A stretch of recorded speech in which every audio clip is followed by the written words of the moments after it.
বন্ধুত্ব সে তো ছোটবেলায় হয়, বড় হয়তো শুধু প্রয়োজনে আমরা সম্পর্ক বানাই। একটা সময় পরে আমরা শুধু প্রয়োজনেই সীমাবদ্ধ হয়ে যাই। ঘন্টার পর ঘন্টা আড্ডা দেওয়াটা ভুলে যাই। প্রতিদিন আড্ডা দেওয়া মানুষগুলোর সাথে এখন শুধু প্ল্যানিংই করে যেতে হয় মাসের পর মাস, শুধু একদিন দেখা করার জন্য।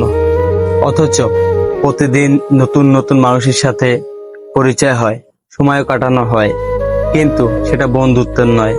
অফিস কলিগদের সাথে সকাল থেকে বিকাল পর্যন্ত সময় কাটানোর পরে সন্ধ্যায় যে যার মতো করে চলে যায়। সন্ধ্যার পরের আড্ডাটায় কাউকে আর পাওয়া যায় না, কারণ অফিস টাইমের পরে কারোকেই আর প্রয়োজন কারো পড়ে না। অথচ একটা সময় প্রয়োজন ছাড়াই সন্ধ্যার পরে বন্ধুদের পদচারণায় মুখরিত থাকতো আমাদের জীবন। হ্যাঁ, বয়স যত বাড়তে থাকে আমাদের প্রয়োজনও ততটা বাড়তে থাকে, আর এই প্রয়োজনের ভিড়ে হারাতে থাকে আমাদের ছোট্টবেলার সেই বন্ধুগুলো। জীবনে কত মানুষ আসবে যাবে, কিন্তু ছোটবেলার সেই বড় হওয়া বন্ধুগুলো মনের গভীরেই রয়ে যাবে। হ্যাঁ, বয়সের চাপে প্রয়োজনের ভিড়ে জীবন থেকে হারিয়ে গেছে বন্ধু নামক শব্দটা।